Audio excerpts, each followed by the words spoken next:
Hi, this is Amber Schumacher. This is my week 4 assessment and goal setting assignment. First of all, I'd like to mention that I hopefully have some working visual this week. I chose to do a different format using Screen-O-Matic and posting to YouTube. So crossing my fingers that this works out well, finally being able to do video. Task 1 was our KWL chart based on the objectives from the first 2 weeks of class. I realized that most of my no's were from week 2 with standardized tests. So to save time, I'm not going to go through them all, but I kind of color-coded them. There were 5 that I felt that, or actually I started out with 3 that I wasn't sure about and then added on as I watched videos because I realized I had learned something that I didn't necessarily know I wanted to learn, but was glad that I did. So even though they are somewhat color-coded, there is overlap. So this orangish one here, I did feel like I learned something from all of them. And even though there isn't an orange one here. So in Janelle's presentation, I liked her use of interactive math notebooks in her classroom as a performance assessment.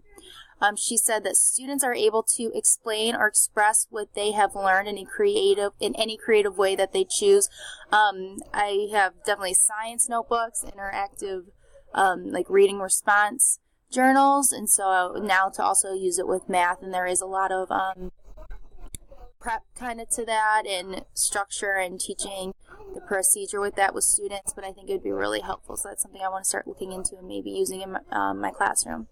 I learned from Jennifer that standards are not a checklist, but parts that need to work together, which is how I feel a lot of people do use them to track a student's progress towards performance assessment, so when you look over at what we want to learn. I realized that I do think the standards as a checklist and the purpose of a performance assessment are to bring those all together in a cohesive way versus standardized tests that we see to treat them more that way. I learned in Gina's presentation, it introduced me to the NWEA/MAP standardized test. Sorry for the pause. My television was too loud, so I wanted to go turn that off.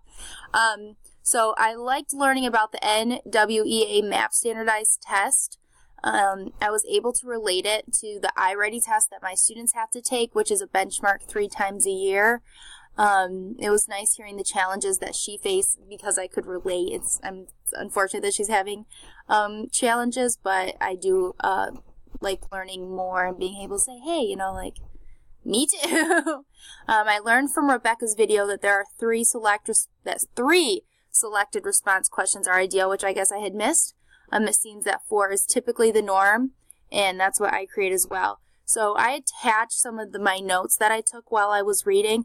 There was a bunch of stuff that I learned from the presentations, but I felt those were the ones that best met the objectives that I wanted to know. So the attachment for the other notes that I took will be included when I post all my materials. Task 2 was after our reading to reflect on our own process of self-assessment. So first I started when I chose the objectives I wanted to learn more about. I did 2 things. So when I was self-assessing the objectives that we were giving. So I briefly already said this, but first I read over every single objective and thought back to the week we completed the objective, and I thought about how confident I felt in completing that task in those assignments. So overall, I felt more confident in week 2 in the objectives surrounding standardized tests. So most of the objectives that I chose were from week 1. However, as I watched through the videos, so this is the second thing, I took some notes about what I learned and realized that there were some more objectives from week 2 that I could learn more on. So I moved those objectives from the know side to the want to know side. So to make connections to the reading, I focused on the 3 different kinds, I guess you might say, of self-assessing. So self-reflection, self-estimates of performance, and criteria or rubric-based assessments, which was on page 369, and then continued. That's where it's explained and gave examples, and then they continued to mention it throughout the chapter.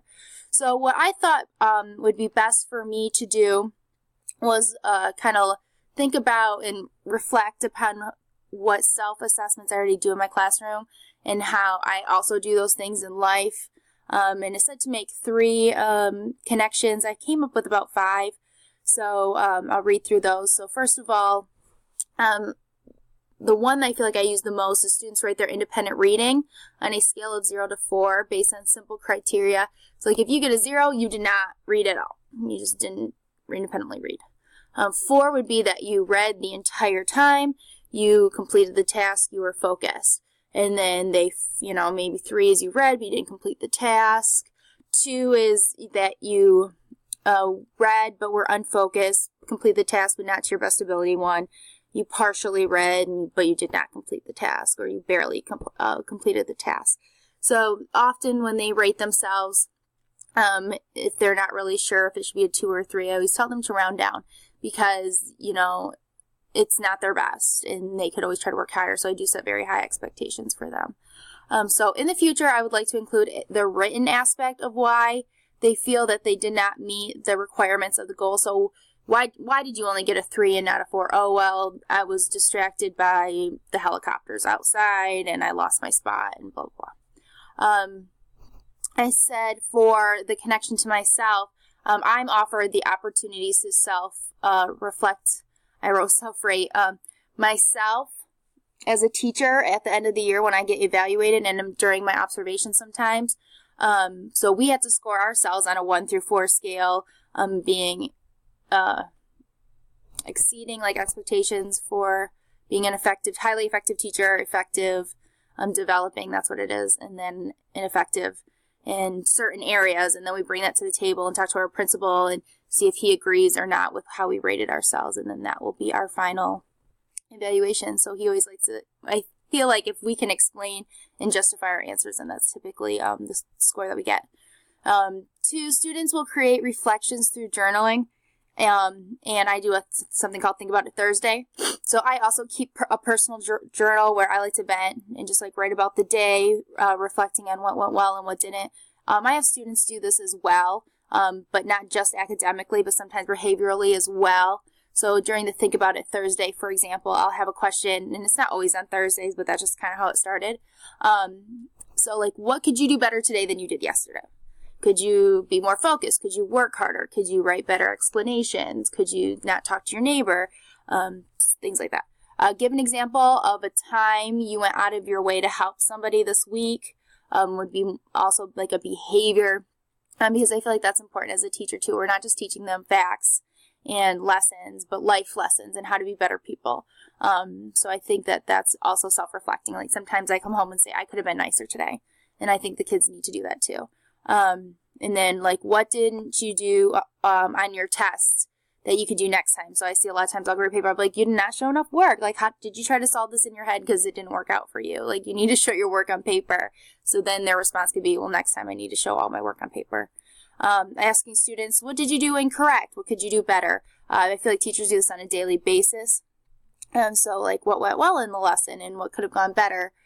So many times I need to reevaluate an activity for process sakes so that when I do repeat that activity with students, I can adjust the procedures to make it go more smoothly. So students will also do this when they review assessments and homework and fix mistakes.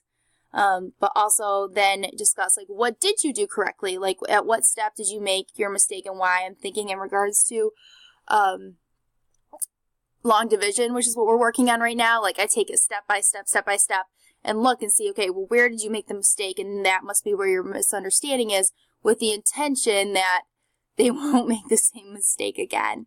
Like, oh, remember how I forgot to multiply? Well, shouldn't do that again. Okay, I know this. My pictures may be moving all around.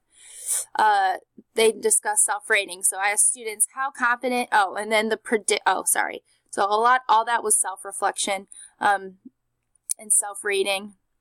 The criteria rubric-based assessment, so my scale of 0 to 4, I guess I don't do that as much as I should. So I asked students how confident do you feel about the topic? Do you feel 1, 3, or 5? So 1 if you're like, I don't get this, 5 if you're like, this is so easy, Ms. Schumacher. And so I know which students kind of will lie about this because they don't want to be embarrassed. And I have some students who are willing to say, hey, I don't get it. I want help. 1. And then my, higher kids will throw me a 5. And it just helps me see, like, if even my higher kids are saying just like a 3, then I know I need to do a lot more in-depth work. But even if my middle lower kids are saying 5, that means they probably actually do get most of it, but that doesn't mean that I don't need to review it. But if everyone's throwing me a 1, reteach. So I do that for them to self-assess, like, how they're feeling about, like, how they can solve the problems. Do they understand vocabulary, or how is their overall understanding of the concept? So again, this gives me an idea of where the class stands as a whole and individual students. I need to do this often when I look at material that I need to teach or reteach. I need to see if I need to ask for help or look for information to better teach the content. So when I'm going through material, like, do I know how to teach this? Like long division, I know how to solve a problem long division, but do I actually know how to teach it? Never done it before, so I needed to do some work on my own because I would have been like a 3. I get long division, but I don't know how to teach it. Number 5, students make a prediction or a goal for multiplication fact fluency. So this is the criteria basis, or the self-assessments for performance. So they predict what score they're going to get on a multiplication fact fluency test. Their goal is 90 from me, but some students started really behind. So I asked them, what score did you get last time? How much have you been studying since then? Which a lot of them have not been doing a good job at that. And how much did you improve while you were practicing to help guide them to make that goal? And then I asked them, like, did you meet your goal? The last one, and I've got to hurry, to analyze the research and theories around self-assessment. So I decided to make a T-chart of the pros and cons based on what I agree with and have seen in my own practice. So overall, my feeling is that when students self-assess, it is always beneficial. The students can begin to assess their work also while they are completing it. So like when they're independent reading, they know I'm going to ask them 0 to 4. How did you do? So they have that in their minds going through the whole thing. And when they're done, they should be able to check themselves as they're working. Oh, sorry. And so then at the end, I should just stick to what I wrote. They know what to write. They don't have to sit and think about it. Like, they know if they were focused the whole time, so it should come naturally to them. So this is my pros and cons chart. I hope you can see all of it. So quickly, so I found that the pros are that students can find errors or mistakes in the work, so they can learn from them to not make them again. So these are all ideas that were presented throughout the reading. Students and teachers create a rubric together that will get students more invested in self-reflection and have a better understanding of what's being expected since they created the standard and the expectations themselves. Students better self-assess with positive reinforcement and reward is involved, or if they know it's a grade, which it is for me. Students give a higher level of effort and show more persistence. Can you honestly say that you tried your best? So if they say, oh, I got a 4, I will definitely change their score if I disagree with that. But they've gotten better that they've gotten honest about it. At the beginning of the year, they did try to be showy, which I'll talk about later. But they're better about that now. Students find enjoyment in self-assessing and thrive from the instant feedback. Oh my gosh, when they take a test, they want to know the second they turn it in what their score is. So this is a way for them to kind of already know ahead of time what they think their score is going to be.